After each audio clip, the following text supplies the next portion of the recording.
¿Cómo les va? Bienvenidos a otro programa de Motorweb, aquí como siempre en Replay. Somos cada día más, se van sumando. El señor René Villegas, bienvenido. ¿Cómo te va, Fede? ¿Bien? Muy bien, sí, acá para hablar de un tema que siempre es caliente acá en Argentina. A la orden del día vamos a hablar hoy de los planes de ahorro, con alguien que creo que es el que más sabe del país. Estamos hablando de nada más ni nada menos que Pablo Piñeiro. ¿Cómo estás, Pablo? Bienvenido. Hola, Fede, hola, René. Muchas gracias por invitarme. Buenas tardes para todos. Él es conocido en las redes como Planero de Ley. Mira, nos trajo, Planero de Ley.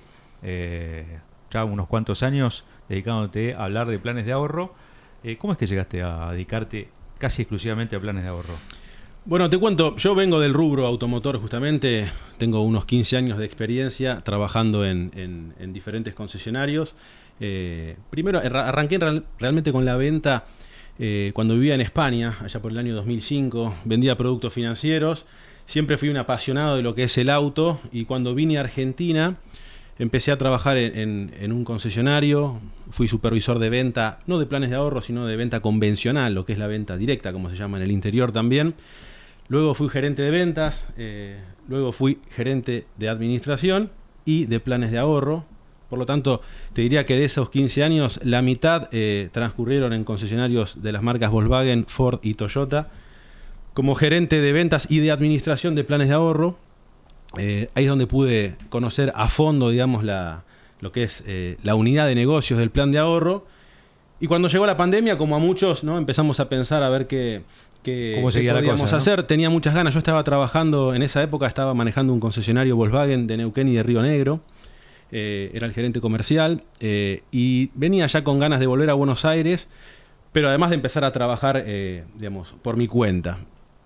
Y encontraba que había una buena salida. Había empezado a hacer algunos trabajos de consultoría con algunas marcas de lo que es planes de ahorro, de lo que es el mercado de plan de ahorro, de la competencia. Y ahí me decidí como fanático de YouTube justamente a crear un canal. A mí me encanta la herramienta YouTube. Creo que cualquier cosa que uno quiere conocer a fondo la va a encontrar ahí. Una review de lo que sea, de cómo configurar este micrófono, sí, de cómo configurar la televisión o lo que sea. El termo y encontrás a alguien. Todo realmente. Yo me aprendí a hacer el nudo de la corbata. Te contaba la experiencia mía en España. En el 2005, antes las veces que me había puesto una corbata, capaz era para un casamiento, para un cumpleaños de 15 y mi viejo me había dado una mano. En España estaba solo, digo, nudo de corbata. ¿Cómo me lo hago? YouTube, nudo de corbata. Un día quise aprender a cocinar, no sé, el arroz para el sushi, ponele, ¿y cómo lo hago? YouTube. Y siempre claro, YouTube era la respuesta. Ahora, cuando quería saber qué era un plan de ahorro en general, el público en general, creo que se encontraba, o se encuentra muchas veces con los videos, o de las marcas o de los concesionarios, que algunos pueden estar bien hechos, otros no. Pero si a su vez el que me lo explica es el que me lo quiere vender, se genera como un poco de ruido. Y hoy desde una posición independiente, donde claramente no vendo planes de ahorro, explico sobre el tema y decidí hacer un canal de YouTube para explicar a fondo de qué se trata un plan de ahorro. Y ya hace 3 años que estoy con eso y por suerte hoy cuando uno pone planes de ahorro, digamos, en YouTube, orgánicamente vienen muy rápido los videos, hay más de 160. Y me estoy dedicando a eso justamente, a divulgar todo lo que tenga que ver con un plan de ahorro para que la gente lo conozca. Porque hay muchos mitos y verdades. Obviamente las empresas tienen aproximadamente un 30% de sus ventas, ¿no? Más o menos, depende de la marca. Exactamente, según la marca. Digamos, es su ingreso del cliente a través del plan de ahorro. Y la gente también, porque el plan de ahorro tiene un montón de requisitos, digamos, menores que una compra tradicional por financiación, ¿no? Porque requiere de menos. Me gustaría que hagas una diferenciación en ese sentido. Perfecto, Fede, y me encanta el punto para empezar por ahí, porque a veces uno cree esto de que el plan de ahorro no tiene requisitos o no me van a pedir nada, o que con el plan de ahorro uno puede comprar un auto sin tener que justificar ingresos, y eso no es así, digamos. Podríamos separar en dos lo que es los planes de ahorro. Cuando uno se va a suscribir, existe unos primeros requisitos, podríamos decir, que son efectivamente muy bajos. Una persona que tiene un DNI vigente y que tiene una edad que va generalmente entre 18 y 70 años. Hay algunas marcas que son 76, otras que son 65, pero para resumir, 18 a 70 años con un DNI, abonando una cuota de suscripción, que es la número 1 en general, ya estoy adentro y no me van a pedir más nada que eso. El problema es que uno tiene que saber que a la hora de adjudicar su vehículo, ya sea por sorteo, por licitación, a través de una adjudicación asegurada, como sea, en base al porcentaje de deuda que uno tiene al momento de adjudicar, existen diferentes escenarios que todos deberían conocer. El problema es que la mitad de los concesionarios no me lo cuentan, como para hacer poner un número, ¿no? Porque Uno tiene que tenerlo en cuenta. Tenés planes el 100% y con una integración diferente, ¿no? Claro. Efectivamente existen diferentes tipos de planes de ahorro. En base a qué porcentaje del vehículo se va a financiar, existen planes 100%, 90-10, 80-20, 75-25, 70-30 y hasta 60-40. Un 100% financiaría el total del valor del vehículo, un 70-30, por ejemplo, que es uno de los más conocidos, el 70% y el 30% no. Pero más allá del tipo de plan y de la duración que tenga ese plan, que ahora también lo vamos a poder ver para que la gente lo conozca, tenemos que tener en cuenta que cuando yo adjudico, en base a la cantidad de cuotas que tenga canceladas, en base al porcentaje del vehículo que tenga cancelado, me van a pedir una serie de requisitos. Que en general, en todas las marcas, cuando uno debe más del 50% del valor del vehículo, además de obviamente no estar en el veraz, poder demostrar ingresos en blanco, con una relación de cuota-ingreso aproximada de 3-1. Un recibo de sueldo. Recibo de sueldo, quien trabaja en relación de dependencia. Un monotributo con una categoría lógica de facturación, no la más baja para la cuota que tiene que pagar. Sí. Un responsable inscripto, por ejemplo, un autónomo, con el 711, con el formulario 711. Eso es demostración de ingresos. Pero además, cuando debo más del 50%, me van a pedir un codeudor. Un Que garante. un garante, claro. como lo prefiera llamar, que tiene que ser una persona igual que yo, que también trabaje, que no esté en el veraz, que pueda demostrar ingresos. ¿Qué va a ser la persona que va a pagar tu plan si vos no lo pagas? Sí, obviamente que esto es como un prendario, digamos, porque va a haber un contrato de prenda. Por si yo no pago, se va a ejecutar Claro. la prenda. Pero antes de todo eso, van a ir a la solución más fácil, que es, si no paga Fede, por ejemplo, lo van a llamar a René, ¿no es cierto? Y si René tampoco paga, bueno, ahí veremos de ejecutar la prenda. Entonces, si uno sabe esto, no debería sorprenderse. La realidad es que cualquier persona que quiere comprar un auto financiado, y te diría que en muchas partes del mundo, son requisitos que me van a pedir. El tema es que cuando no me los dicen, y yo creo que solo uno va por un shopping caminando y se encuentra con las calcomanías, solo con tu DNI. Claro. Solo con tu DNI nada. La Sí, gente no quiere sí. comprar un papel, quiere comprar un auto. Te inscribís solo con el DNI. Exactamente. Me inscribo y si adjudico, repito, y debo en general más del 50%, va a suceder eso. Si debo menos del 50%, el 60% en algunas marcas, depende cuál, pero en general si debo menos de la mitad del auto, el codeudor va a quedar de lado. Demostración de ingresos y no estar en el veraz. Si lo que debo cuando adjudico ya es un monto menor, el 20, el 25%, tampoco va a la demostración de ingresos. No estoy en el veraz, el auto está prendado, obviamente. Avanza la adjudicación, se mete el pedido por el vehículo y a partir de ahí, en un plazo que ya lo vamos a hablar también, es el momento. Pero aprovecho ese tema justamente que me comentás de los requisitos porque es un mito de los planes de ahorro. O es un mito también que uno puede, sin tener plata en blanco, comprar un auto. No, me lo compro por plan porque no tengo que demostrar nada. Todo falso. Cuando uno suscribe un plan de ahorro, firma un anexo, justamente firma una declaración jurada de licitud y origen de los fondos. O sea, no es algo tan liviano como muchas veces para hacérmelo ver muy sencillo y que la gente se suscriba, ¿no? Claro, porque también, por ejemplo, con tanto trabajo en negro que hay en Argentina, que es un montón más de Sí, la mitad. casi la mitad, sí. Claro, eso también te limita mucho. Por supuesto. Para el tipo que lo quiere comprar para Uber, por ejemplo, que por ahí a lo sumo es monotributista. Sin dudas, o gente que compra un vehículo para trabajar, gente que tiene muchos ingresos, pero que son en negros, y a la hora de, obviamente, adjudicar va a tener un problema. ¿Lo va a poder solucionar? En general sí. ¿Cómo? Presentando codeudores adicionales. Supongamos que yo adjudiqué mi vehículo y caí en el veraz. ¿Estoy afuera? No. Pero me van a pedir un codeudor adicional para suplir, digamos, esa parte que yo no estoy cumpliendo. Lo mismo me pasaría si gano 30 millones de pesos por mes, pero los gano en negro, supongamos. Perfecto. No lo puedo avanzar. Perfecto. Un codeudor adicional que sí gane dinero en negro para reemplazar esa parte. Si eso se supiera, digamos, se supiese en detalle, seguramente se venderían mucho menos planes de ahorro. A ¿no? ver, ¿vos alguna vez compraste un plan de ahorro? No. No. Pues yo sí compré, tuve dos. Tengo mi propia opinión sobre eso. Creo que yo tengo una opinión que es, me parece que el plan de ahorro tiene como dos escenarios. Por un lado, si hay inflación o si no hay inflación, porque para mí eso trastoca todo. Parece que las cuotas se han ido al demonio. Sin duda. Y la otra es si tenés el auto o no lo tenés. Es decir, una cosa es pagar el auto cuando todavía no lo licitaste o no saliste sorteado, y otra es cuando ya lo tenés. Me gustaría que hagas esos dos escenarios. A ver. Perfecto. Sin dudas que la macro del país va a hacer que el escenario sea más acorde a este tipo de compras. Mismo un hipotecario UVA, por ejemplo, por dar un ejemplo. Todo lo que no se vaya a licuar con el paso del tiempo, ¿no? Como podrían ser esos hipotecarios de antes, ¿no? Que eran cuotas fijas, o incluso un préstamo prendario con una tasa razonable, pero fija, que ante una debacle, imaginemos, no importa porque mi cuota es fija, al contrario, cada vez la voy a sentir más. Sin duda es que un escenario tranquilo No, podríamos... la vas a sentir menos. La vas a sentir menos, exactamente. Claro. En el valor, ¿no es cierto? Digo, el valor cada vez es menos, pero...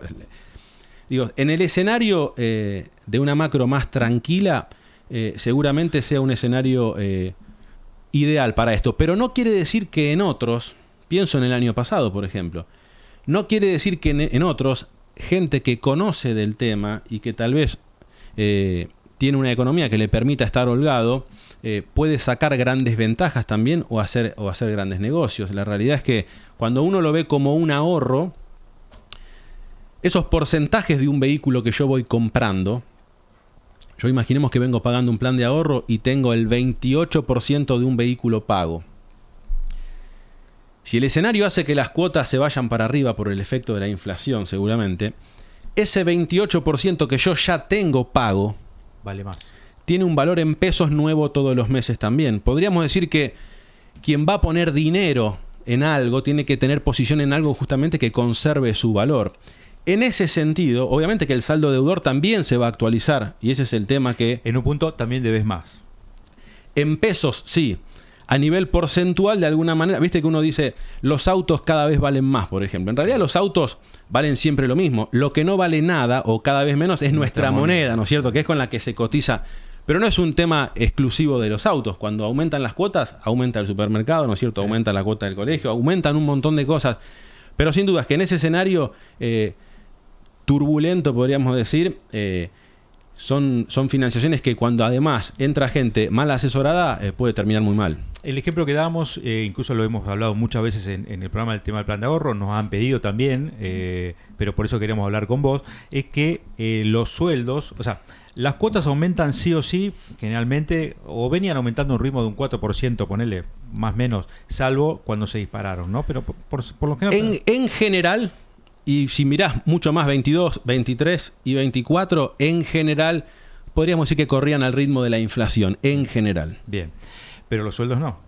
Entonces, le pasó a mucha gente que contrató una Amaro, el plan de una Amaro era, no sé, 70, 100 mil pesos la cuota, bueno, yo ganaba 800, 700, sin duda. Y después se fue la cuota a 500, 600 y dice, no la puedo pagar. Sin duda que sí, la relación de la cuota en su sueldo pesaba mucho más que en otro momento.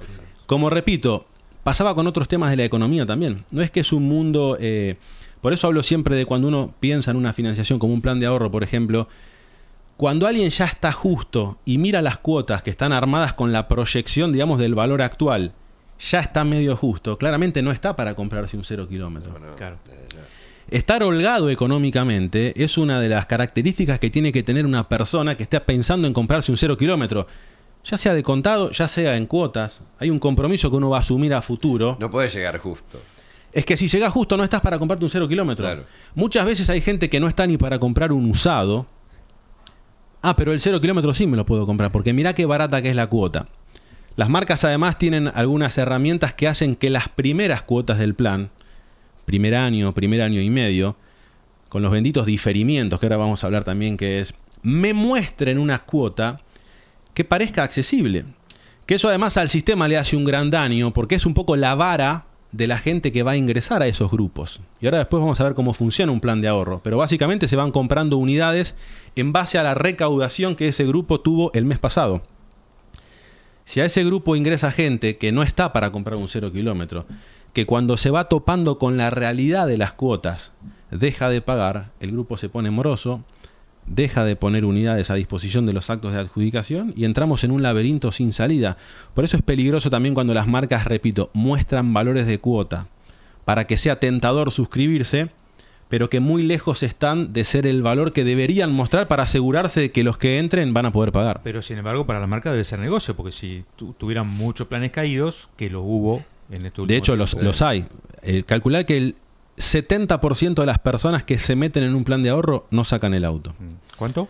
El 70%. Si querés hacer un número de los últimos 5 años, estás en el 70%. Es elevadísimo el número. Es mucho. Es elevado ahí. De 10 personas que se suscriben, repito, solo 3 llegan a sacar el vehículo. Y eso justamente se da por esto, porque hay mucha gente que ingresa pensando que se trata de algo mal asesorada, y además por esa gente después repite muchas veces que el plan de ahorro es una estafa. Mirá lo que pasó, cuando en realidad el estafador de alguna manera es el que le vendió un plan de ahorro con mentiras, con engaños o con una configuración, podríamos decir, engañosa, ¿no es cierto? Bueno, pero está bueno esto que decís, porque hace un tiempo hubo varias marcas que hicieron como campaña para, bueno, alertar que ellos no es que son estafadores, no es que... Pero puede ser que caigas vos en un vendedor seguro con malas artes, un vendedor que es mentiroso. Y de bueno, hecho, es parte de tu sistema, hasta incluso de tu empresa, ¿no? La Inspección General de Justicia, que es el organismo que regula todo esto, va sacando resoluciones donde muchas veces obliga a las marcas también a comunicar ciertas cosas. O a veces las marcas mismas, para tratar de combatir a la cantidad de estafas que hay con los planes de ahorro. Repito, no es que sea una estafa el plan de ahorro. Hay estafas, utilizan la herramienta del plan de ahorro para cometer estafas. Y las marcas alertan, ¿no? Y cualquier persona que ingresa en una página web de una administradora de planes de ahorro se va a encontrar con un pop-up que se abre y dice: alerta, cuidado, las estafas. Pero muchas veces las marcas, no son todas iguales tampoco, permiten que sus concesionarios hagan prácticas deshonestas también. Sí. O por lo menos los controles son más laxos, ¿no?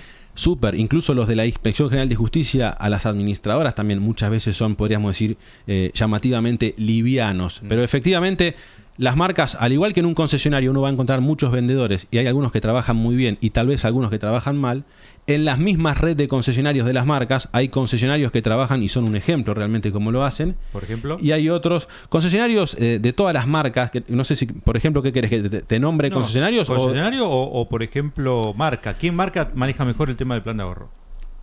Mirá, los planes de ahorro te los podrías definir como un sistema que, repito, tiene una base que es igual para todos, pero tienen particularidades. Si tengo que nombrar alguna marca que me resulte prolija su forma de trabajar, Ford con Planóvalo me gusta mucho, por ejemplo. Mercedes-Benz tiene una administradora de planes de ahorro muy competitiva. Las marcas de Stellantis vienen haciendo un buen trabajo. Creo que hoy, si hablamos de un plan de ahorro competitivo, me refiero competitivo a tener la posibilidad de adjudicar un vehículo rápidamente, hacen mucho por eso. De hecho, el pacto claro que sacaron va en ese camino. Siempre hay cosas que seguir mejorando. Siempre hay cosas que seguir mejorando, sin dudas. Me parece que Toyota es una marca que tiene muy buena reputación. En los últimos años ha hecho algunas cosas que no van de la mano de la tranquilidad que buscás, como decían en el 2014 cuando sacaban, ¿no?, la propaganda del plan de ahorro de Toyota. Me acuerdo Daniela Fione cuando hizo el lanzamiento del Toyota que querés con la tranquilidad que buscás. Sí. 2022, 2023, te diría, fueron años donde se hicieron cosas que no estaban bien. Ahora las han vuelto a corregir. Creo que van por buen camino también.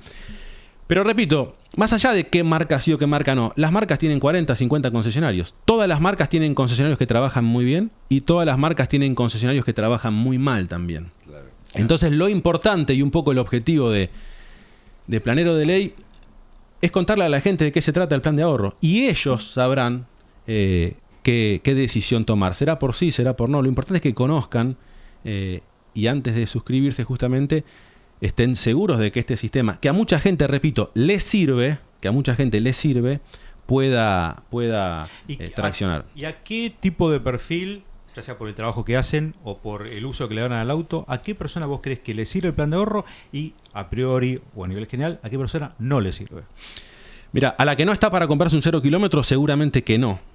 Lo que dije antes, ¿no? Porque me hacen ver muchas veces con 84, con 96, con 120 cuotas, con montos financiados que son bastante menos que en la totalidad del auto. Me muestran muchas veces valores de cuotas de 200.000, de 300.000 pesos. Y uno camina por la calle capaz y ve la cuota de un ciclomotor y es más cara. Digo, ¿cómo puede ser que la cuota de una moto muchas veces sea más cara que la de un 0 kilómetro? A esa gente sin duda que no le va a servir. Ahora, hay a mucha gente que le sirve y no necesariamente tienen que ser estereotipos parecidos. Una persona que hoy, incluso teniendo toda la plata, tal vez se asusta por los valores de los autos en dólares que hay actualmente. Como ustedes saben, hoy, más con el tipo de cambio frenado que tenemos, los valores en dólares de todos los bienes son importantes, pero además después de la pandemia los autos en dólares han aumentado mucho. Mundialmente, claro. Y alguien que tal vez tiene 25.000, 30.000 dólares para comprarse un auto que toda la vida valió 20 o valió 18, capaz dice, bueno, pará, si tengo una herramienta que me permite poner el auto en la calle con el 30 o con el 40%, pero que como es una herramienta flexible, me puedo quedar agazapado y donde vea que hay una corrida, donde vea que hay un movimiento en el billete que hace que el dólar yo lo pueda vender mejor, salgo a cancelar rápido. Hay alguien que hoy puede comprar un vehículo tal vez y dice, no, pará, voy a poner 10.000 dólares. Y donde veo que el tipo de cambio me queda favorecido, ahí sí voy y cancelo, por ejemplo. Claro. Y si no, directamente a la persona que por el negocio que tiene tal vez o por su actividad económica prefiere usar su capital para otra cosa, no para comprar un auto. Bueno, hay planes de ahorro también, hay opciones donde uno puede poner un auto en la calle, repito, por menos de la mitad de su valor y que me quede una cuota, entre comillas, digo, competitiva. ¿Por qué? Porque el plazo que me da un plan de ahorro efectivamente es mayor al de una financiación prendaria. Por lo tanto, en general el valor de esa cuota va a ser accesible, podríamos decir, si esta persona califica para comprarse un auto, obviamente, ¿no es cierto? Obviamente que se va a ir actualizando todos los meses. Los planes de ahorro, antes me comentabas lo del 4%, quiero que a la gente le quede claro ese tema. Los planes de ahorro van a ir ajustando su valor en base al precio del 0 kilómetro. De lista de 0 kilómetros. Exactamente. Por ejemplo, si un auto aumenta un 2%, bueno, la cuota aumentará un 2%. Si el auto baja un 1%, la cuota bajará un 1%. Pero en general van de la mano, aumentando a mismo porcentaje. Y es muy fácil verlo en los planes de ahorro que son más transparentes, podríamos decir, y que no tienen diferimiento. Hay planes de ahorro que en las primeras cuotas las marcas me hacen una quita porcentual de lo que yo estoy pagando y me la van a salir a recuperar, por ejemplo, a partir de la cuota 25, por decir un ejemplo. Entonces, cuando yo llego a la cuota 25, la cuota me va a pegar un gran salto. ¿Por qué? Porque ahora, además de que se me sigue actualizando obviamente por el precio, me van a empezar a cobrar lo que no pagué al principio. Y muchas veces la gente viene a los concesionarios pegando un salto. ¿Cómo puede ser? La cuota me aumentó un 20% de un mes a otro si la inflación es de un 4%. Claro. Y a esa persona en realidad no le explicaron que la cuota que estaba pagando tenía una quita, ¿no? O se olvidó, o bueno, anda a saber qué, ¿no? Igualmente eso siempre está en algún lado en la página, cuando te tira el ejemplo de cuánto vas a pagar en la cuota 25. Algunas lo ponen, otras no. No son todas las páginas web iguales, eso es importante también destacarlo. Hay marcas que comunican de una forma más transparente y hay otras que, a pesar incluso de las vistas que les pone la IGJ muchas veces para que hagan algo, no lo hacen tal vez y no pasa nada, es como que sigue ahí. Pero no les juega en contra a veces eso, porque vos suscribís, ¿no? Tenés una suerte de medio mundo cazando clientes, de una cuota, 2 cuotas, 3 cuotas, después se dan cuenta que no lo pueden pagar y queda. No sacarán el auto, por ejemplo. Bueno, y muchos, tal vez siendo vivos, mirarán el diario y verán que cada tanto sale publicado, planes caídos, pueden recuperar su plata. Cuando vos, suponete que vos no pagaste, no sé, llegaste a la cuota 8, 10, 12, 15, es decir, un año y medio, ¿no? Y dejaste de pagar. ¿Perdés esa plata? ¿La podés recuperar? Buena pregunta. Mira, primero, las marcas más allá de lo que es el auto, acá quiero diferenciar algo. Una cosa es la terminal automotriz, que es la que va a facturar ese vehículo, lo va a fabricar, lo va a vender. Y otra cosa es la administradora de planes de ahorro, que es una empresa que también de alguna manera depende de ese mismo grupo, claro. Obviamente que van de la mano, son empresas que podríamos decir que la administradora es propiedad de la marca, podríamos decir. Ahora, una administradora de planes de ahorro va a ganar plata también por vender un plan de ahorro, más allá de vender un auto. Existe lo que se llama derecho de inscripción. Claro. Cualquier persona, cuando compra un plan de ahorro, está firmando un compromiso, podríamos decir, un anexo, donde se va a comprometer a abonarle, en promedio es el 3% masiva de lo que vale el vehículo, a la administradora, por el solo hecho de entrar en la financiación, digamos. Hay algunas marcas que ese 3% me lo cobran prorrateado a lo largo de 10, 12 cuotas, otras a lo largo de 20, depende qué marca sea, el plazo. Pero yo de alguna manera ya estoy ganando dinero por suscribir un plan de ahorro. O sea, como administradora, por vender un plan de ahorro, podríamos decir. Después, en la cuota mensual que yo voy a pagar todos los meses, existe el concepto de gastos administrativos, que es justamente el 10% de la cuota pura. Que eso es con lo que una administradora se va a ir fondeando también. O sea, no necesariamente si después no se retira un vehículo, yo no voy a haber ganado dinero como administradora. Eso lo quiero dejar claro por un lado. Pero yendo a lo que vos me preguntabas de qué sucede con ese dinero, ese porcentaje... En el caso de un usuario, digamos. En el caso de un usuario, como dije, va a ir pagando partes porcentuales de un vehículo. Vos me dijiste un ejemplo de 10, por ejemplo, recién. Supongamos que una persona pagó 10 cuotas de 84, de una financiación 100%, por decir un ejemplo. Podríamos decir que tiene entre el 12 y el 15% del auto cancelado. Existen 3, podríamos decir, escenarios. Si yo dejo de pagar y mi plan entra en mora, a la tercera cuota impaga el plan queda rescindido. Y ahora vamos a ver qué pasa con esos fondos. Si yo... O sea, vos no podés volver si ya tenés 3 cuotas sin pagar. Podría reactivarlo después, pero no suele suceder. Ahora voy a contar eso, pero quiero contarte primero qué sucede con esos fondos, la devolución de fondos justamente. Podría darse otro escenario, que alguien se da cuenta que no va a seguir pagando y no espera que las cuotas se venzan, a que haya 3 cuotas impagas para que el plan se caiga solo, sino directamente lo elige renunciar. Ya sea con un botón de baja desde la página web de la administradora o con una carta de documento, yo podría renunciar a mi plan de ahorro. Cuando el plan de ahorro finaliza, que es cuando llega a la cuota 84, podríamos decir, o cuando ya no hay más ahorristas en condiciones de adjudicar, los fondos se tienen que devolver. Pero para eso corren ciertos procesos. Por ejemplo, si a mí me corresponden un monto de dinero por esas cuotas que yo pagué, que podríamos decir que son 5 millones de pesos, antes de devolvérmelos, ¿viste como la libretita del almacenero? Hacé de cuenta que viene una administradora y me va a decir, a ver, Fede, vos cuando te suscribiste te comprometiste a pagarme el 3% masiva de lo que valía el auto y lo ibas a hacer, por ejemplo, prorrateado durante 18 cuotas. Genial. Pagaste 10 cuotas, todavía me debías 8 bloquecitos de ese prorrateo. Por lo tanto, todavía me debes, por ejemplo, 247.000 pesos de derecho de suscripción. Perfecto. 5 millones menos 247.000 pesos. Además, cuando te suscribiste, como todo contrato, podríamos decir, que se firma en Argentina, se paga un sellado. El sellado de un plan de ahorro suele estar prorrateado también. ¿Qué valor tiene? Depende de la provincia, es entre el 0 y el 1,5. Córdoba y Catamarca cobran el 0% de sellados. Mendoza, por ejemplo, te cobra el 1,5. Misiones el 0,18. Buenos Aires el 1,20. Depende entre el 0,5 y el 1,5 del valor del vehículo. Hay que pagarlo como sellado del contrato. Es mucha guita, 1%. Sí. Es mucha plata, estás hablando de 500.000, de 700.000 pesos, depende del valor del vehículo. Ahora, ¿qué pasa? Si yo para vender un plan de ahorro te tendría que cobrar el sellado de forma anticipada, haría que la cuota 1 tal vez en vez de 200, de 300 sea de 1.000.000. La gente no se metería. ¿Cómo hacen entonces? Te lo doy prorrateado. Perfecto. Fede, te di el sellado prorrateado en 12 cuotas. Vos pagaste 10. Me debes todavía 2 pequeñas partes, podríamos decir, de ese prorrateo. Genial. Menos 48.000 pesos, suponete. Y estamos en 4.600. Y en ese momento voy a ver, Fede dejó de pagar, renunció. ¿Cuál de las dos? No, dejó de pagar, perfecto, listo. Rescindido, multa del 4%. Si lo hubieras renunciado, la multa es la mitad, es del 2%. Listo, o sea, perfecto. Es más negocio decir voy a dejar sin de duda. pagar que... No es negocio meterse en un plan de ahorro para dejar de pagar, es un pésimo negocio. Pero entre esos dos escenarios, obviamente que sería mejor haber renunciado. La multa va a ser la mitad. Y supongamos que a partir de ese momento vemos que el neto que me queda son 4.450.000 pesos, por ejemplo. Perfecto. Cuando el plan de ahorro finaliza, efectivamente, se hace la devolución. Pero ¿cuál es el problema que existe en Argentina? Después, si alguno quiere ahondar en estos temas, en el canal de Planedo de Ley está el video de devolución de fondos, donde hablamos 40 minutos de ese tema. Pero para que te hagas una idea, desde la pandemia para acá, hubo algunas medidas de emergencia económica donde, ¿qué pasaba? A las administradoras de planes de ahorro, por ejemplo, les ponían ciertas limitaciones, o a los ahorristas mismos les ofrecían prorrateos.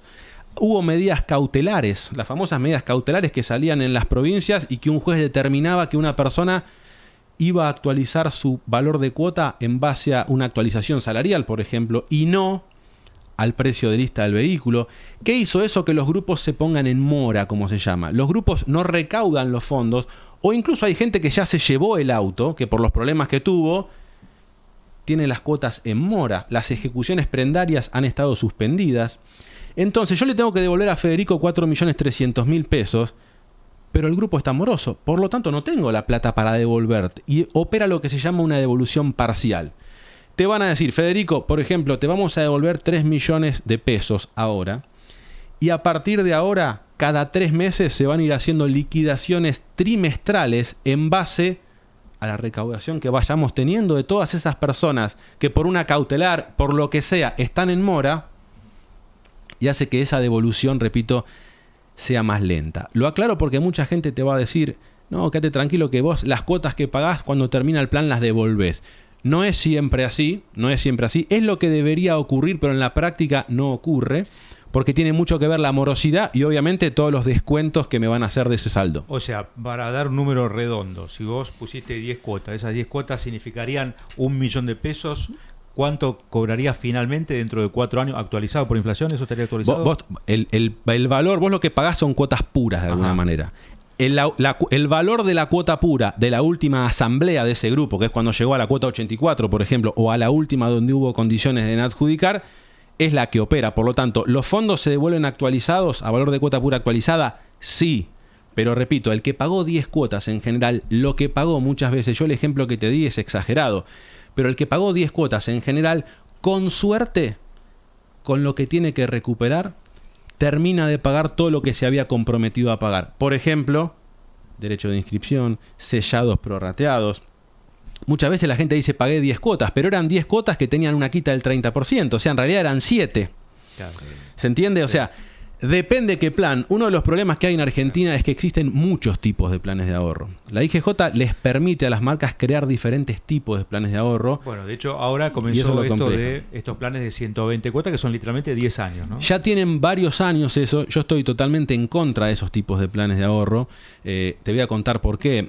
Un plan de ahorro es un grupo de 168 personas. 168 en realidad es el doble de cantidad de cuotas justamente porque están armados para que cuando comienza la recaudación del mes pasado alcance para comprar 2 unidades. Si son 84 cuotas, necesito 168 personas. Claro. Con el pasar de los últimos años, algunas marcas, bueno, Plan Rombo, por ejemplo, con Renault fue pionera en eso. Las otras, como Chevrolet, por ejemplo, fueron por ese camino, ya fueron para atrás porque se dan cuenta claramente que son planes de ahorro que van además a todavía una morosidad mayor, y ahora claro, te voy a contar por qué. ¿Qué pasa? Esos planes de ahorro que tienen 240 ahorristas en vez de 168 están armados para que también recauden 2 unidades por mes, porque la recaudación justamente cuando el plan comienza, entre 240 que pagan 120 cuotas, alcanza para 2 unidades. Una cosa es repartir 2 unidades entre 168 y otra cosa es entre 240. Claro. Ya técnicamente tengo 30% menos de adjudicar. Si yo le pregunto a René, por ejemplo, ¿entre cuántos pensás que vas a tener más chance de salir sorteado? ¿Entre 168 o entre 240? Claramente entre 168. Claro. Que ya cuesta. Imagínate entre 240. Toyota hizo lo mismo con los planes de 96. Los llevó de 84 a 96. Grupos de 192 ahorristas. ¿Para qué? Para que las cuotas se vean más competitivas. Perfecto, pero ¿a costa de qué? A costa de meter más gente en los grupos. Más gente en los grupos, más personas esperando, y los mismos autos para repartir. Más gente esperando. Más gente esperando, pero además, repito, el valor de una cuota es la vara de las personas que vos vas a meter en ese grupo. Exacto. Cuanto más baja es la cuota, entra gente menos calificada. Menos calificada, deja de pagar, el grupo se pone moroso, no adjudica las unidades que tiene que adjudicar, y es el problema del plan de ahorro. En ese aspecto, por ejemplo, las cuotas de los planes de ahorro de una camioneta tienen mayor éxito de llegar a la realidad. Mirá, menor... es un perfil que sin dudas tiene otro perfil. Ahora, cuando vos le pones a una camioneta, por ejemplo, un plan de ahorro, por ejemplo, 60-40, o sea, ya le estoy financiando solamente el 60%. Y le meto capaz 120 cuotas, te estoy dando 10 años para pagar un poquito más de esa camioneta. Mucha gente que no está calificada para comprarla, igual cree que es posible comprar una camioneta 0 kilómetros de 40 millones de pesos pagando una cuota de 300.000 pesos. Claro. Y después se encuentra con la realidad, o incluso con un salto muy importante a la hora de adjudicar. Porque un 60-40, si vos le sumás los gastos de retiro, ya tengo que tener la mitad de lo que vale el auto. Bueno, yo te digo, experiencia que tuve cuando saqué mi primer 0 kilómetro, que fue por un plan de ahorro, que encima era un auto que no quería, porque me lo habían cambiado en la época en que se habían cortado las importaciones del auto que yo quería, pero me había adherido al más parecido al precio, ¿no? Está el tema de los gastos que vos vas a tener a la hora de sacar un auto. Esto es, el patentamiento obviamente, pero además vos requerís que tu cuota va a ser, si ya te costaba pagarla, cuando saques el 0 kilómetro a la calle, tenés el seguro, la patente, ni hablar de si el uso que le das, ¿no? Por eso combato mucho los diferimientos. Para mí la cuota del plan debería ser al revés. Las primeras tendrían que ser las más caras. Claro. Así luego, cuando el auto va a la calle, lo podríamos compensar de alguna manera. Y además operan como filtro. Si las más caras son las primeras, va a entrar gente que efectivamente puede pagar. Claro. Un tema antes de pasar a eso. ¿Por qué es tan importante que la gente pague la cuota? Porque un plan de ahorro, sacando la excepción de la adjudicación asegurada, que después les voy a contar de qué se trata, porque muchas veces uno lee adjudicación asegurada y dice ¿qué será esto? O mal dicho, entrega asegurada. Un grupo va a adjudicar las unidades en base a la recaudación que tuvo el mes pasado. Hay grupos que están bien, que están sanos, que adjudican 6, 7, 8 unidades por mes. Porque hay gente que paga en término, que adelanta cuotas, Claro. que licita fuerte y son ofertas que se cancelan importantes. Pero hay grupos que la gente deja de pagar rápidamente. Hay marcas que en la cuota 15, y una de las que vende 120 cuotas justamente, hay marcas que en la cuota 15 el 80% de la gente ya dejó de pagar, para que te hagas una idea. 80%. El 80% de la gente. Entonces eso hace que el grupo rápidamente se ponga moroso. Y por más que a mí me lo hayan vendido perfectamente y yo pague en término todas las cuotas, el día que quiero adjudicar por licitación, por ejemplo, no hay unidades. El tema, No lo puedo licitar. el tema, por ejemplo, de los grupos. Y ahí voy con eso. De cada grupo, ¿cómo se diferencia? O sea, ¿por zona o va por cómo es? Una administradora arma un grupo, yo armo un grupo, por ejemplo. Sí. 168 personas que quieran ahorrar por un Polo Track, por ejemplo. Los concesionarios de todo el país empiezan a vender solicitudes y cuando la administradora las va recibiendo esas solicitudes, llegó a 168, Tac, cerró el... conforma el grupo. De cualquier Ahí parte. es cuando la administradora abona el sellado del contrato, porque si no, no podría agrupar. Y a fin de mes le va a emitir a esas personas la cuota número 2, ¿no es cierto? Que es la primera que emite la administradora. Pero en el grupo está conformado por muchos personas de todas las provincias. De hecho, yo trabajo mucho con algunos concesionarios que un poco les gusta lo que hago y tratan de llevarle ese mensaje a sus asesores también de alguna manera. Y a veces pasa que incluso en un concesionario donde el plan de ahorro se vende correctamente, existe un riesgo también. Porque si yo voy a terminar en un grupo donde viene gente de todos los concesionarios y de todas las provincias, yo haciendo las cosas bien, vendiendo el plan como corresponde, tal vez en ese grupo el día de mañana hay gente que le dijeron cualquier cosa, se metió en ese grupo, rápidamente se dio cuenta que la realidad era otra, dejó de pagar y me encuentro en un escenario, Sí. en un escenario complicado. Varias preguntas para que... Me habías dicho una antes y me fui por las ramas con lo de... Sí, básicamente de los gastos que vos tenés. Eso, perfecto. Es un tema muy importante también, más allá del seguro. Porque ya venís justo de gasto, ¿entendés? Claro. Y cuando vos vas a licitar, vos pagaste una licitación, bueno, todos los derechos de adjudicación, todo eso que... Derecho de adjudicación, entre el 1 y el 2% del valor del vehículo. ¿Correcto? A partir de ese momento, como cualquier 0 kilómetro, voy a tener que pagar el flete también y el seguro de traslado. Sí. Una vez que el vehículo llega, lo voy a tener que patentar. La inscripción inicial, los sellados, los aranceles, la gestoría, etcétera. Ahora Y hablamos de eso, si bajó realmente algo o no. Y los concesionarios se abusan muchísimo de esto. Si hay un tema candente que realmente es una injusticia muy grande, es el de los gastos de retiro. Los concesionarios, gran parte de ellos, no todos, como digo siempre, abusan de esto, abusan de que la gente sepa poco y en general le cobran mucho más de lo que tienen permitido cobrar. La Inspección General de Justicia, con la resolución 08/2015, que es la última vigente que regula un poco los planes de ahorro, en el artículo 26 estipula claramente cuáles son los conceptos que un concesionario puede cobrar y cuáles son los valores máximos autorizados. Cuando yo hablo de gastos de retiro, a la gente le digo que tenga en su cabeza en total un 10% de lo que vale el vehículo. ¿A qué me refiero? Derecho de adjudicación, flete, seguro de traslado, sellado, patentamiento, todo ese combo aproximadamente tenés que tener en la cabeza un 10%. Hay concesionarios que le cobran el 14%, que le cobran el 15%, que le cobran el 16% sin ningún tipo de control. Y cuando la gente le dice al concesionario... Los famosos gastos administrativos. Que no, el no famoso alistamiento y entrega. Claro, Claro. que no me lo ibas a dar lavado. Lavado. Claro. Un concesionario cobra un 15% de margen promedio de un vehículo cuando lo factura y lo vende, digamos. Entiendo que tiene el margen Claro. para hacer un lavadito y un pequeño chequeo, pero supongamos que el concesionario me puso algún accesorio, algún regalito, como sea. Que vos me cobres algo lógico, repito, es una cosa. Ahora, que me cobres 1,5 millones de pesos de alistamiento y entrega Y un matafuego y una alfombra. es realmente un robo, Y uno cuando suscribió firmó un anexo que decía lo que era. Y vos le decís al concesionario, che, pero me tenés que cobrar esto. No, acá cobramos eso. ¿Cómo que cobramos eso? Y llamás a la marca muchas veces, al 0800 de la marca. ¿Y si te pasa eso, qué haces? Ahí te lo digo. Si llamás a la marca, muchas veces los call center, algunos de los que trabajan mal, que te decía, dicen, no, nosotros ahí no, eso lo tenés que arreglar con el concesionario. Yo recibo en mi cuenta de Instagram 10 mensajes por día de gente con presupuestos de gastos de retiro estúpidos. ¿Qué tenés que hacer? Primero, denunciarlo, obviamente, en la administradora, en el 0800 de la administradora, que si es una de las que trabaja bien, te aseguro que le va a levantar el teléfono. Esto Toyota lo hace muy bien, por ejemplo. Y le va a decir al concesionario, escuchame una cosa, ¿cómo que estás queriendo cobrar esto? Cobrarle lo que tenés que cobrar o directamente te descuento de tu cuenta corriente lo que le cobraste de más y se lo devuelvo yo. O sea, corta. La Inspección General de Justicia tiene un número para hacer estas denuncias, que es el 0800-333-3445, opción 1. Y todas las personas que compran un 0 kilómetro, repito, tienen que pagar los gastos que tienen que pagar.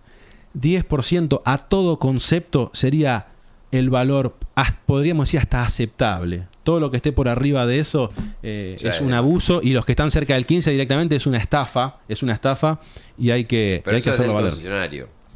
Es el concesionario pasándose de vivo, claro, y con la marca que muchas veces mira para otro lado porque sabe que hay un gran negocio para el concesionario atrás de eso. Muchos dueños de concesionarios se han hecho millonarios con estos temas hace 30, 40 años. Y repito, me encanta que el negocio deje dinero, que ganen plata, pero lo que no me gusta es que al cliente de un plan de ahorro que ya tan cuestionado está, en el último momento, encima donde se está por llevar el auto, le hagan eso, ¿no es cierto? Pero además estás cautivo porque, suponete, ¿no? Yo voy con la plata en la mano, sí, ¿no? ¿Cuánto vale el Polo Track, Pablo? ¿Con la plata en la mano o de precio de lista? Plata en la mano. 22 millones de pesos. Bueno, y podés pelear, no, pero mira que acá la vuelta, en la otra, bueno. Ahora, te peleo los formularios y me lo voy a patentar yo. El que tiene el plan de ahorro, ya está. No puede pelear. Si tiene mucho deuda, tiene que patentarlo el concesionario porque tiene que inscribir una prenda. Yo no puedo ir a patentarlo yo. Ahora, si el plan está cancelado, yo podría patentarlo. No tiene deuda, me refiero. Adjudique, supongamos que incluso adjudiqué con el 50%, pero no quiero prenda. Che, dame un cupón para adelantarte lo que te debo y está todo cancelado. No hay prenda, lo puedo patentar yo. Ahí es más difícil, pero lo mismo. Si los formularios valen 200.000, 300.000 pesos, si querés exagerar, hay concesionarios que te dicen 4% del valor del auto si lo patentás vos. ¿Y qué te da? Te da el 0,1, te da el 12 y te da la factura. Claro. Y te lo cobra 400.000, te lo cobra 800.000, te lo cobra 1,5 millones. La factura no te va a cobrar por darte la factura. Por supuesto, está obligado a dártela. Claro. Pero te sorprenderías, digamos, el nivel de estafas que operan a diario. Me atrevería a decirte que el 70% de los clientes de ese 30% que retiró el vehículo pagan gastos de retiro inflados y la mitad mucho más que inflados, digamos, astronómicos. Sí. 6, 7 millones de pesos para patentar un Polo Track, cuando lo patentás con 2 millones y te sobra plata. Claro, sí, una locura. Con todos estos cambios que hubo en el gobierno anunciados con relación a el patentamiento del 0 kilómetro, sí, ¿cuál hay cierto, cuál es real y cuál no? Todavía está todo muy verde, me parece que son iniciativas buenas. La realidad es que todavía no está para justamente para prendas, no se puede. No está para autos todavía, arrancó sola con las motos. Viene medio lento todavía. Y además, cuando uno dice que o persiguen, este gobierno habla mucho de la casta, ¿no es cierto? Y persigue a la casta de los registros, hay muchos concesionarios que son mucho peores que los registros. Entonces, ojo también a decir, bueno, no, quédate tranquilo que el concesionario, ¿no?, se ocupa de todo, pero eso no quiere decir que me tengo que relajar. Al contrario, repito, hay muchos concesionarios que trabajan bien y me encanta que así sea, pero hay muchos que no. Yo lo que tengo que tener es el conocimiento para saber. Es cierto que algunos aranceles han bajado. ¿Pero cuáles bajaron? Por ejemplo, el de inscripción de los importados estaba en el 2, bajó al 1. Los nacionales del 1,5 bajaron al 1. Si lo haces en el concesionario, eso va a ser del 0,8 en vez del 1. Hay algunos conceptos más bajos, lo que eran las cédulas azules, la expedición de título, etcétera. Eso es gratis. Que eran montos muy bajos, sí, pero ya son gratis. Sí. Bienvenido sea. Que la burocracia se termine y que el peso del Estado y de los estados provinciales incluso sea más liviano, bienvenido sea. Pero no solamente para un plan de ahorro, para el que se lo quiera comprar de contado también. Sí, el problema son los sellos. Porque vos ves, cuando haces una simulación de una transferencia o la simulación de una inscripción de un auto 0 kilómetro, y vos te das cuenta que la mitad se lo llevan los sellos a no sé a quién. Sí. que son impuestos provinciales además, que en algunas provincias puede ser 0 y en otras puede ser 1,5. Entonces va a depender también de dónde sea. Yo cuando hablo de un 10%, hablo de un promedio. Alguno me dirá que en una administradora que el derecho de adjudicación es del 2 y que el sellado es del 1,5 y capaz que está un poquito pasado. Ahora, en Córdoba, que es del 0 directamente, debería ser un poco menos también. Claro. Pero además yo lo encuentro un sinsentido. Yo tengo casi como es una lucha que tengo contra eso, porque me parece un sinsentido que vos cobres estos impuestos a los sellos con un valor fijo por el valor del auto, cuando el trámite es el mismo, y vos ya me estás cobrando impuesto a la propiedad con la patente, me estás cobrando bienes personales, vos ya tenés otros impuestos vinculados con el valor del auto. El trámite en sí no debería tener, es como que vos me cobres más. Yo siempre doy este ejemplo: si yo estoy enfermo, o un nene de 5 años hace una radiografía, le cobran 5.000 pesos. Una señora grande, como tiene mareo, le cobre. No, la radiografía es la misma. ¿Qué me vas a cobrar por la edad? Bueno, esto es parecido. Me parece que está mal, porque vos ya me estás cobrando otros impuestos vinculados con el valor del auto. Sin dudas. Hablar de impuestos y de auto, bueno, la otra vez estuvo Lucas Abriata acá, ¿no? Hablaron mucho de eso también. Sin dudas que en Argentina es uno auto para mí, uno para el Estado, ¿no? Exacto. O al revés, a veces un auto para mí, 2 para el Estado. Pero bueno, eso, repito, no es algo puntual del plan de ahorro, sino que tiene que ver con la inscripción de todos los vehículos. Si el Estado lo hace más liviano, creo que no solamente al plan de ahorro, a todo lo demás lo va a hacer mucho mejor. La pregunta que tiene que ver esto es: ¿se puede multar o uno puede reclamar por la demora en la entrega de un auto adjudicado o licitado por plan de ahorro? Por supuesto que sí. Todos los contratos de plan de ahorro tienen un artículo muy importante relacionado con los plazos de entrega. Y aprovecho para tocar ese tema también. Antes de hablar de la multa, ¿cuántos son los plazos? En general uno tiene que saber que un plan de ahorro en un contexto como este, por ejemplo, muy diferente al del año pasado, hoy sobran los autos, ¿no? Hoy podríamos decir que la oferta es mayor que la demanda.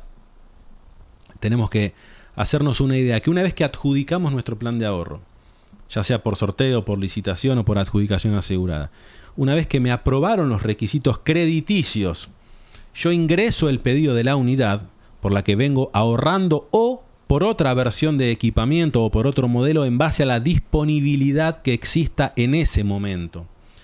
Una persona que me dice a mí: ¿qué te suscribí hoy tal auto que te llevas el más full? Yo antes de licitar tengo que tomar la precaución de hablar con el concesionario.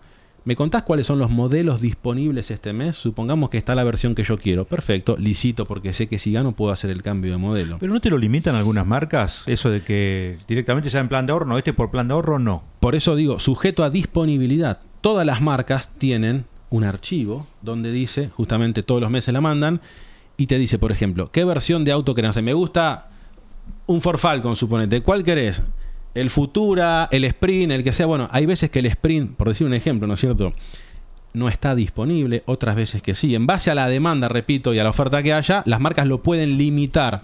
Por eso, antes de licitar es importante conocerlo. ¿Y por qué es importante? Porque acá es donde los plazos van a cambiar.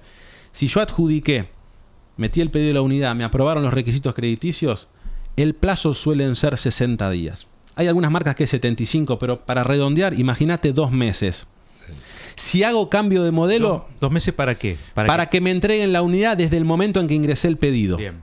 Si hago cambio de modelo, el plazo es el doble.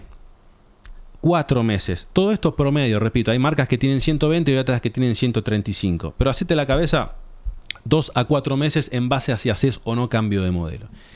Y acá es donde viene tu pregunta. Cambio de modelo puede ser el mismo auto, pero full. Una marca podría decirme a mí que solo me puedo mover dentro de la familia de ese auto y cambiar de versión de equipamiento, pero otra me puede decir no. Adjudicaste un Corolla, por ejemplo. ¿Querés una Hilux? Podés pasarte una Hilux. Todas las marcas tienen restricciones que a veces están, hoy no. Hoy te diría que en general hay autos. ¿Qué quiere decir esto? Puedes sacar el auto que quieras y la versión que quieras. Una Ranger, por ejemplo, ¿puedo sacar la Ranger que quiero? Sí, no puedo sacar la Ranger Raptor, por ejemplo. Claro. Porque viene de Tailandia, etc. Sí. Puedo sacar la versión que quiera. El año pasado muchas veces era la versión del plan y ni siquiera irme a una versión un poquito más completa. Adjudiqué una Tracker, ponele. Sí. Olvídate de la LTZ y la Premier. Bueno, hoy ponele que empezás a encontrar la LTZ, a veces la Premier. Claro. 2 a 4 meses. Y acá voy a tu pregunta. El contrato estipula que si a mí no me entregan el vehículo, en tiempo y forma, tengo que cobrar una penalidad, que es la tasa activa del Banco Nación sobre el valor del vehículo al vencimiento del plazo legal por cada mes de demora adicional. En resumen, si cuando el vencimiento del plazo legal operó, o sea, cuando se cumplieron esos 4 meses, el auto valía 30 millones de pesos, bueno, perfecto. Suponete que tardaron un mes más. Tasa activa del Banco Nación, que es muy similar a la inflación en general. Hoy las tasas están más bajo. El año pasado estábamos hablando de una tasa del 10% mensual. Es lo que va a operar el pago de la multa. Hay simuladores. El Consejo de la Magistratura de la Ciudad de Buenos Aires, por ejemplo, tiene un simulador donde vos entrás, fecha en que me tendrían que haber entregado, fecha en que me entregaron, valor del vehículo al vencimiento del plazo legal, le apretás Enter y te tira el choclo de cuánto es la multa. ¿Y qué dice el contrato? Que esto es muy importante, porque las marcas, hoy repito, los plazos de entrega, hoy como hay autos se cumplen y esto quedó un poco en el pasado, pero el año pasado pasaba mucho esto. Sí. La multa muchas veces... El contrato de hecho es muy claro. Dicen que en el único caso que no se va a abonar es si existe una situación de fuerza mayor autorizada por IGJ. La IGJ no autorizó ninguna situación de fuerza mayor. Por lo tanto, las marcas que me decían a mí, no corresponde porque la situación de fuerza mayor, exógenas a la administradora, bla, bla, bla, bla, no existen. Y la gente tiene que reclamar, obviamente, como corresponde, a través de un abogado, etc. Siempre tiene que ser un abogado. No siempre. De hecho, uno puede llamar, hay marcas que uno llamaba... Si el abogado te cobra lo que vas... El abogado en general te va a cobrar entre un 20 y un 30% del reclamo futuro. Pero lo hacen en un juicio laboral, en donde sea. No todas las marcas operaban iguales. Algunas me decían que no correspondía y en esos casos sí había que mandar una carta de documento a la administradora, y otras eran un poco más flexibles, y si uno hacía el reclamo llamando al 0800, por ejemplo, bueno, lo operaban. Antes me preguntaste por Ford, por ejemplo. Ford era la única marca que activamente y en el plazo que el contrato estipula, que son 10 días luego de la entrega, me llamaba, me pedía disculpas, me regalaba un service muchas veces, me hacía cargar un CBU y a los 48, 72 horas tenía el pago de la multa, bien calculado. Otras marcas... ¿Te acordás cuánto era la multa para tener una idea? No sé. Yo te doy un ejemplo. Yo retiré una Ford Maverick que me la entregaron... eran 43 días vencido el plazo legal, y a los 10 días de haberla retirado cobré una multa que eran casi 3 millones de pesos, que el dólar encima estaba a 1000 en esa época. Te diría que eran 3.000 dólares por un mes de demora, era mucha plata. Hay multas que hablamos de 10, de 15, de 20 millones de pesos. Hay multas que realmente son importantes. Hoy, repito, eso quedó un poco de lado porque en general los plazos de entrega se cumplen. Ahora, si no se cumplen, corresponde que me abonen la penalidad por entrega fuera de término. Y si no me la quieren pagar, hay que ir a fondo, obviamente, y reclamarla. ¿Recomendás seguir pagando el plan con el auto, teniendo el auto? Bueno, lo ideal sería cancelarlo, obviamente, pero hay gente que no lo puede hacer. Yo lo que recomiendo es que la gente no se ponga a adelantar cuotas si no tiene el auto en la calle. Porque adelantar cuotas de alguna manera me va a hacer que el día de mañana, cuando yo quiera licitar... Esto es un tema que no hablamos, que es recontra importante, es cómo adjudico un vehículo. La forma más tradicional, bueno, antes hablamos del sorteo. Todos los meses en un grupo de esas 168 personas, las que están en condiciones de adjudicar justamente porque tienen su cuota al día, porque todavía no adjudicaron, la que salga favorecida, digamos, en el orden de extracción. En el sorteo se sacan las 168 órdenes en un plan de 84 cuotas, por ejemplo. Imaginemos que ahí tenemos un listado de la 1 a la 168. Uno en un plan de ahorro está identificado con un número de orden, justamente. Yo soy el número 46, por ejemplo. Bueno, listo. Si el 46 sale número 1 en el orden de extracción y yo estoy en condiciones de adjudicar, un plan 70-30, por ejemplo, genial. Me van a decir, señor, adjudicó, tiene que pagar el 30%, tiene que pagar el 1% de derecho de adjudicación, patentará el auto y se lo llevará. Perfecto. La adjudicación por sorteo. Yo la podría rechazar también, si no tengo el 30%. ¿Pero cuántos rechazos puedes tener? Hasta 4. La reglamentación dice que es hasta 4, porque si rechazo más de 4, la administradora podría rescindirme el plan porque entiende que no quiero sacar un auto. ¿Para qué estás acá? En la práctica muchas veces no se hace. Hasta la gente, de hecho, cuando el plan avanza y avanza, cada vez quedan menos en condiciones de adjudicar, entonces es algo sorteado muy seguido. En general no lo rescinden, pero lo podría rechazar. Si yo quiero adjudicarlo de otra forma, en un plan tradicional, es por la licitación. Yo todos los meses tengo la posibilidad de ofrecer adelantar una X cantidad de cuotas. La persona que más cuotas ofrezca adelantar va a adjudicar por licitación. Ahora, ¿cuántas cuotas puedo licitar? En base a las que me queden por pagar. La licitación opera sobre cuotas por vencer. Por lo tanto, si yo adelanté 20 cuotas antes, para decir, uy, bueno, qué bueno, voy a cancelar una parte del auto a lo que vale hoy. Genial. Pero el día de mañana, si yo estoy compitiendo con René, él tal vez, vamos en el mismo mes, los dos nos quedan por delante 65 cuotas. Él puede clavar 65 y yo más de 45 no puedo meter. Claro. Siempre voy a estar en desventaja. ¿Y cuando dos ofertamos la misma cantidad de cuotas? Si dos ofertan lo mismo, no es que se hace otro sorteo como escuché alguna vez por ahí.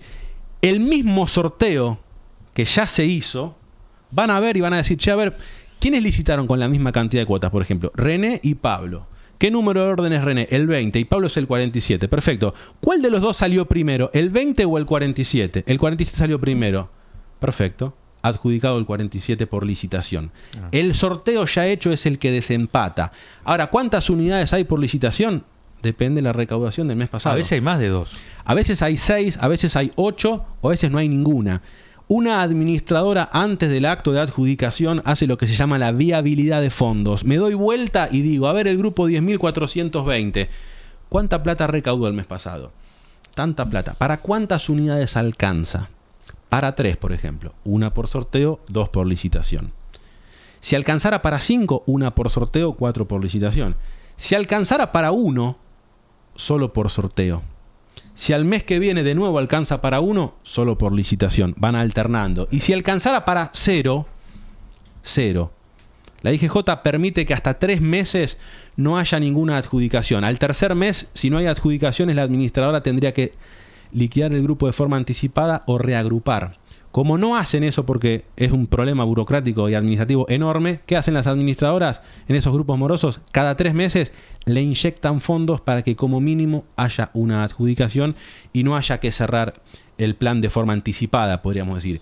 Y acá sí quiero contar qué es una adjudicación asegurada para que lo tengan en cuenta. Porque es lo que muchas veces hace que un plan de ahorro, podríamos decir, sea más competitivo que otro. Porque no voy a depender de los fondos del grupo. Un plan de ahorro puede tener adjudicación asegurada, por ejemplo, en la cuota 3, 6 y 12, por ejemplo. ¿Qué quiere decir eso? Que si yo en la cuota 3, 6 y 12 realizo una oferta de licitación, como mínimo con el porcentaje requerido para esa adjudicación asegurada, que según el plan suele ser el 30 o el 40%, tengo garantizada la adjudicación. Ejemplo, supongamos un plan 70-30 que me dicen que con el 30 tengo adjudicación asegurada en la 3, en la 6 y en la 12. Si yo en la cuota 6 hago una oferta de licitación con el 30%, adjudico y no tiene nada que ver que si el grupo esté moroso, si no está moroso, porque la que garantiza que los fondos estén y para todas las personas que quieren adjudicar es la administradora inyectando esos fondos en el grupo. Por último, ¿recomendás un plan de ahorro? Para mucha gente sí y para otras claramente no. No me gusta tomar a mí la decisión. Sí, lo que me gusta es que la gente conozca a fondo. La realidad es que cuando las personas van a un banco muchas veces a sacar un préstamo o a sacar una tarjeta de crédito, viene el asesor, ¿no?, con una pila de hojas y le dice firma acá. Por eso muchas veces cuando dicen la gente tiene que leer el contrato de un plan de ahorro, sin dudas que eso suma, pero en la práctica es casi imposible. Porque nadie se pone a leer esas 35 o 40 cláusulas. Lo que sí debería ocurrir es que existan asesores comerciales leales, profesionales y que me lo puedan explicar en detalle. Si una persona conoce de qué se trata, puede ser un muy buen camino para retirar un vehículo, repito, con poca plata, con una cuota competitiva, con un sistema flexible que me permite adelantar cuotas de atrás para adelante, a diferencia de un plan prendario donde la cuota o la pago mes a mes o cancelo todo junto. Ahora, el que no está para comprarse un 0 kilómetro o tiene su economía holgada de alguna manera, no holgada, sino complicada, justo, claro. Quiero decir, sin dudas que no, que esté lo más lejos posible de un concesionario, porque comprarse un 0 kilómetro no es para cualquiera, pero sí quiero dejar un mensaje claro, es que el plan de ahorro no es una estafa. Hay estafadores que lo utilizan para conocer trampas y se van metiendo y a la gente la estafan por teléfono. Hoy la tecnología hace que sea mucho más fácil. Antes, ir a una casa y robarle plata a la gente sería mucho más complicado. Hoy te mandan un botón de Mercado Pago, de WhatsApp, claro, y rápidamente alguien puso 3 millones de pesos pensando que estaba pagando gastos de patentamiento por anticipado, una cuota, y era todo mentira y puede ser un gran problema. Entonces, respondiendo ahora sí tu consulta, para el que conoce de qué se trata y está en condiciones de comprarse un 0 kilómetro, puede ser una muy buena alternativa. Para los demás, sin dudas que no.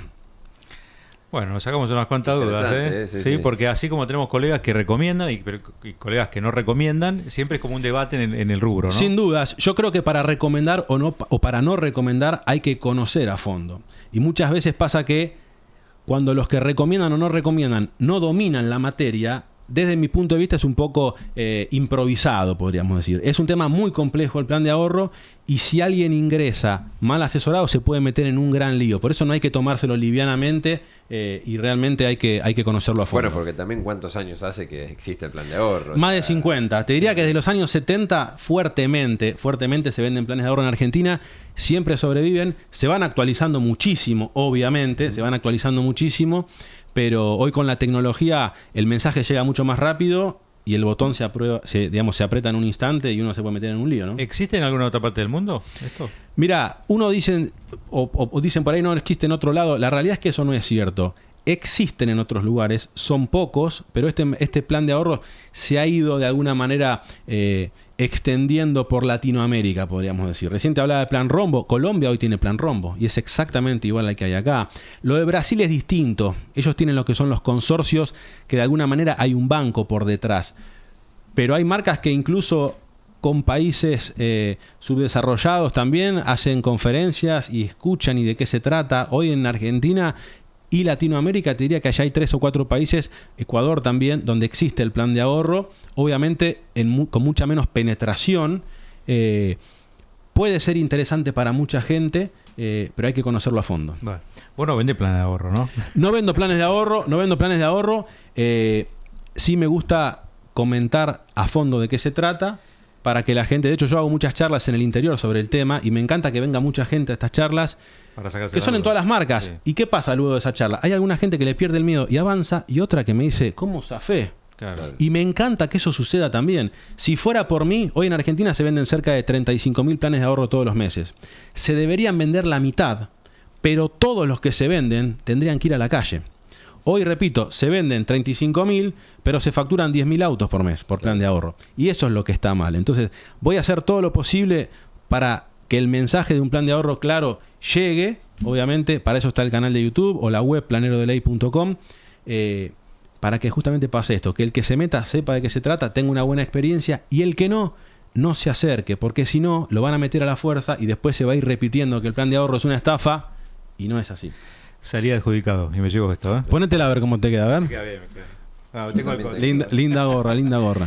Bueno, gracias, Pablo. Gracias a ustedes por invitarme. Bueno, vamos a ponerlo. Ahí estamos en Planero de Ley. Muy bien. Ahí está. No sé si me queda bien la gorra, pero... Muy bien les queda. Muy bonita. Bueno. René, será hasta la semana próxima, ¿eh? Nos vemos, un tema interesantísimo. nos vemos la semana que viene. ¿Qué hay que hacer? Y suscribirse al canal de Replay, ponerle me gusta, activar la campanita, Así es, entrar a motorwebargentina.com. Por supuesto, y seguirnos en todas nuestras redes, que por suerte, como decimos siempre, nos está yendo muy bien a nivel... Siempre tenemos algún video viral, ¿viste? Por ahí. Sí. El primero Soronisque, al cual le hacemos, obviamente... Ya va a venir de vuelta va a volver. Miguel Ángel. Y ahora Pablo nos tiene que contar cuál es la que anda mal. ¿Cuál es la que? El planero que anda mal. El planeta. La marca que anda mal. Bueno, ahora charlamos de todo eso. Off the record. Gracias, hasta la semana que viene. Nos vemos.